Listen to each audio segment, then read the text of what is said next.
저는 사람들이 모두 놀랬다 그러면서, 그래서 오늘의 영상 칼럼은 김남국의 코인, 문재인의 책방, 그리고 박원순의 다큐, 좌파의 위선 3종 시리즈, 3종 세트로 오늘의 그 칼럼의 제목이 되겠습니다. 그래서 지금 우선 김남국부터 시작하겠습니다. 이 김남국은 지금 대한민국에서 가장 유명 인사가 됐죠. 이 사람은 1982년생, 올해 41살이고요. 전남대 로스쿨 1기를 졸업해서 제1회 변호사 시험을 합격해서 변호사가 된 사람입니다. 그래서 문재인 정권 지지하는 좌파 성향 패널로 TV 뉴스에 출연하면서 사람들한테 이름을 알렸고요. 특히 2019년 조국 사태 때 그 당시 조국 수호 집회를 주최했던 개싸움 국민운동본부라는 데가 있었는데요. 그 개싸움 국민운동본부의 고문 변호사 겸 회계 담당이었습니다. 근데 이때 개국본이 후원금을 20억 원을 모았는데 그 중에서 4억 원 정도로 보이스 피싱이 돼서 돈을 잃어버렸다고 그랬어요. 그래서 뭐 어떤 보이스 피싱인지는 모르지만 4억 원이나 피해를 봤는데, 그럼 회계 담당이었던 사람이 어떤 비난도 받고, 왜 이렇게 왜 일을 이런 식으로 했어? 하고서는 책임을 물었어야 될 텐데, 전혀 그런 게 없이 책임을 묻기는커녕 그 다음 해 2020년 총선에서 안산 단원을에 전략 공천을 받았어요. 네, 전략 공천. 그러니까 경선 안 하고 바로 당에서 내리꽂는 공천이죠. 그래서, 이 김남국이 대체 뭘 했다고 이런, 전략 공천을 주냐. 도대체 얘가 뭐라고 국회의원을 줬나. 이렇게 말하는 분들도 계시더라고요. KNL의 강용석 변호사라든가, UJL TV에서 그분들은 김남국이 뭘 했는데 얘가 뭐라고 전략 공천을 줬냐. 이해가 안 간다. 뭐 이렇게 말씀을 하시는데, 근데 저는 제 생각에는 이해가 가는 것 같아요. 저는 이렇게 보는데요. 이 야권이든 여권이든 정치권은 항상 젊은 피 수혈에 목말라 있습니다. 그러니까 20대, 30대 미래를 이끌어갈 젊은 세대가 우리를 지지한다라는 이 이미지를 굉장히 원하거든요.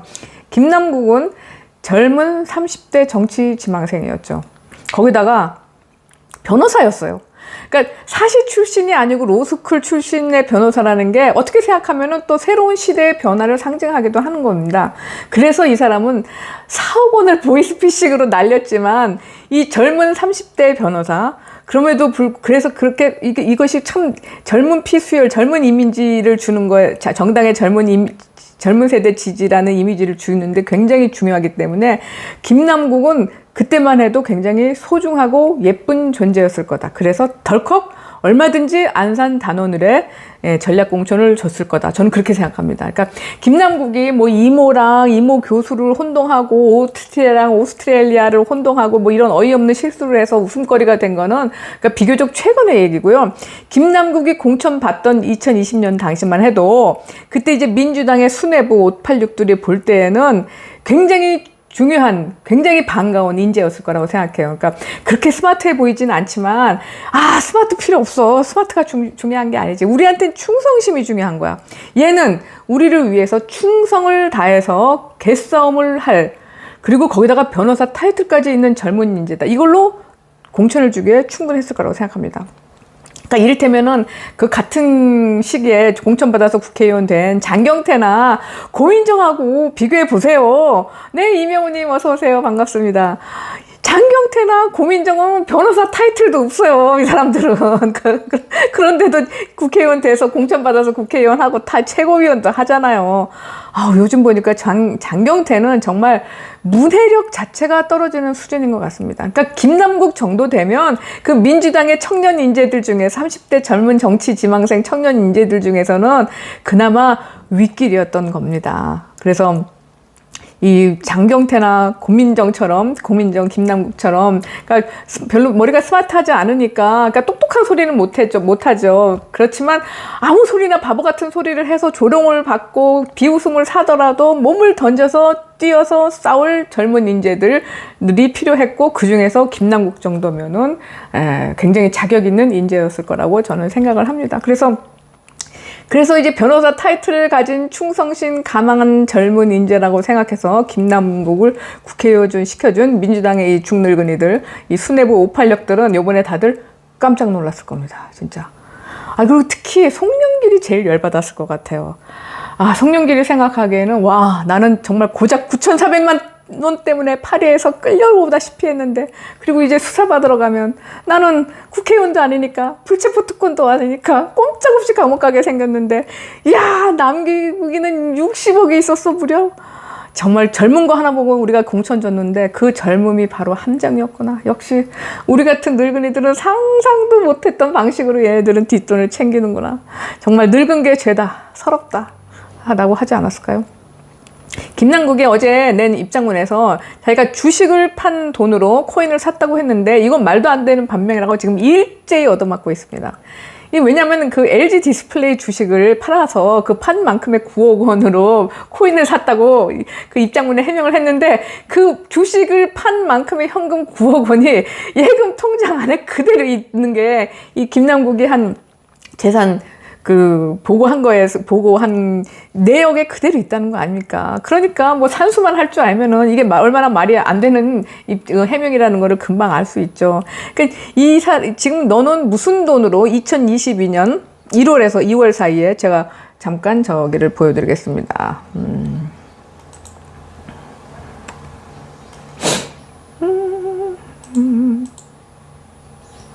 네, 여기죠. 요거. 지금 보이시죠? 그러니까 이 위믹스라는 이 사람이 빗썸인지 하는 그 거래소에서 이 코인을 갖고 있었는데, 요때가 2022년 1월, 2월 요 사이에 지금 최대 60억 원 상당 어치의 위믹스 80만 개를 갖고 있었다는 거죠. 2022년 1월 1일 사이에. 근데 3월 초에 이걸 전량 인출을 한 겁니다. 전량 인출을 하고, 그때가 언제였냐면은 3월 9일에는 대선이 있었고, 또 3월 25일에는 과상화폐거래 실명제를 시행을 앞두고 있었던 요 시기에 그 3월 초에 60억 원어치의 80만 개를 전량 인출을 하니까, 그랬더니 이것은 수상한 거래다 하고, 이 거래소에서 FIU라고 하는 금융정보분석원이죠. 예. 금융정보분석원에 보고를 해서 이런 수상한 거래가 있다 해서 검찰에 통보를 해서 한 거죠. 그런데 이 김남국이 이렇게 큰 액수의 코인을 갖고 있었던 이유, 이거는 10중 8구 뇌물 아니면 비자금입니다. 예. 이 사람은 로스쿨 졸업하고 변호사 사무실을 제대로 운영한 적도 없어요. 그저 개싸움본부에서 회계 담당 고문이나 하면서 정치 패널로 TV 나오던 사람인데 무슨 돈으로 거액의 코인을 삽니까? 이건 누군가가 비자금을 코인으로 관리하게 맡겼거나 아니면 코인을 뇌물로 준 거라고 보는 게 가장 합리적이고요. 그리고 만일 뇌물을 받았다고 하면은 김남국은 그야말로 방금 말씀드렸듯이 그 젊음 그 하나로 민주당에 영입된 이른바 행동대원이죠. 그러니까 무슨 이모나 오스트리아 같은 소리를 해서 비웃음을 사든 말든 조롱을 받든 말든 그냥 능력이 닿는 대로 헛소리를 짓거리면서 빤스 벗고 띄워주는 행동대원이 그의 자리였는데, 이 행동대원에게 60억 원어치 코인이 뇌물로 갔으면 민주당의 수뇌부였던 문재인 정권 당시 실세 586들한테는 그런 뇌물이 안 갔을까요? 저는 김남국의 코인은 거대한 판도라의 상자를 여는 첫 단추라고 보고 있고, 많은 분들이 그렇게 보고 계시죠. 네, 김남국은 여기까지 하고 이번엔 문재인의 책방을 잠깐 보겠습니다. 문재인은 정말 평산 책방을 열었는데 열자마자 왜 이렇게 구설수가 많습니까? 지금 재단법인으로 이 사람이 책방을 열어놨는데, 영수증에 적힌 사업자 정보는 문재인의 개입 사업자 변호와 명의라는 사실이 일단 드러났죠. 거기다가 그러니까 책방에서 일할 또 자원봉사자를 모집한다는 공고를 냈는데, 이게 시끄러워지니까 철회를 하기는 했는데, 이것 때문에 얼마나 욕을 먹었는지. 네. 예. 자원봉사자를 모집을 했는데, 여기서 또 우선 만일 책방에 일손이 부족하면은, 일손이 필요하면은 사람을 뽑아서 월급을 줘야죠. 왜 자원봉사자를 씁니까? 거기다 또 자원봉사자를 와서 4시간 일하는 사람한테는 점심을 안 주고 8시간 하루 종일 일할 사람한테만 점심을 주겠다. 공고에다 또 이런 말까지 했어요. 그래서 정말 저 사람은 개 사료값이 아까워가지고 그 사료값 안 준다고 화를 내면서 개를 버리더니, 이 사람은 자기한테 책방에 와서 자원봉사자로 일할 사람한테 줄 밥값도 아까워하는 사람이구나 하면서 이거 정말 지독한 사람이구나. 네, 이런 말을 들었습니다. 이 전직 대통령이 이렇게 세상을 시끄럽게 한 적이 있었나 생각해봤더니요, 지금까지 전직들은 다들 사법 처리 대상이었어요. 그러니까 노무현 대통령부터 시작해서 이명박, 박근혜 전 대통령들 3명이 연속으로 다 수사 대상이 됐기 때문에 이런 무슨 책방이니 개 사료값이니 자원봉사자 밥값 같은 이런 찌질한 문제로 국민들 스트레스를 받게 할 틈이 없었던 거죠. 근데 문재인은 재임시 한 인터뷰에서 자신은 퇴임 후에 잊혀지고 싶은 사람이 되고 싶다고 했는데, 절대로 이 사람은 잊혀지고 싶은 사람이 아니죠. 잊혀지고 싶은 사람이면은 책방 열어서 이렇게 지지자들한테 날 보러 오라고 하고, 그런데 보러 와서 주차장하고 화장실은 행정당국에 해결해 달라고 그러고 이럽니다. 그러니까 잊혀지고 지지자들한테 영향력을 또 문재인. 그리고 전자지갑 안에 60억 원어치 코인이 있었으면서 라면만 먹는다면서 뭐 100만 원도 절실하다면서 호텔에 갈 돈도 아끼느라고 자기는 모텔에 가서 보자진들하고 같은 방을 쓴다고 하면서 후원금 달라고 우는 소리를 했던 이 김남국. 이 사람들은 왜 이렇게 속다르고 겉다를까요? 이렇게 속다르고 겉다른 것이 바로 이 사람들, 더불어민주당 좌파 정치인들의 종특입니다. 종족의 특징이에요. 이 사람들은 돈 욕심은 많으면서 없는 척하고, 그리고 사실은 자본주의 사회에서 이 상층 엘리트로 살고 싶으면서 자신들이 자본주의의 그늘에 있는 서민과 약자를 대변하는 척합니다. 그런데 이 사람들의 이 겉다르고 속다른 말로만 하는 정의로운 척하는 게 이게 통했어요. 통해서 정권도 잡았고, 그리고 지금도 통하고 있는 겁니다. 지금도 자신들은 자본주의 한국 사회에서 기득권이 아닌 사람들, 갖지 못한 사람들, 없는 사람들을 보호하는 정의로운 세력이라고 거짓말을 계속하고 있고요. 이 거짓말이 맞다고 동조하는 사람이 지금도 30%가 넘습니다. 자, 이런 거짓말이 힘을 얻게 되는 과정, 그 프로세스를 설명하는 책을 하나 제가 소개해 드릴게요. 벤 샤피로라는 사람이 쓴 권위주의적 순간이라는 책입니다. 네.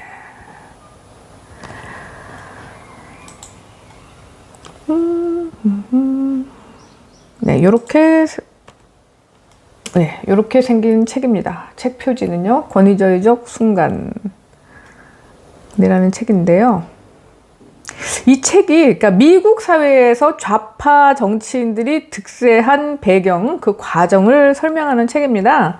그래서 우리나라뿐만 아니라 미국에서도 정치, 사법, 교육, 문화 오락 이런 모든 분야를 좌지우지하는데 저 좌파들이 성공을 했는데, 그러니까 그 이유가 자신들이 도덕적이라는 좌파의 주장이 대중에게 먹혀 들어가기 때문이라고 해서 그 어떻게 먹혔는지 그 과정을 보여주는 책이고요. 그러니까 이게 미국 사회에 대한 책이지만 우리나라의 경우와도 대입할 수 있는 게, 이를테면은 제주 4.3 명예회복 운동에 대해서 이제 대입해서 설명이 가능한 겁니다. 이건 이제 월간조선 5월호에 실린 이 책의 서평에서 이렇게 막 얘기하고 있는 건데요.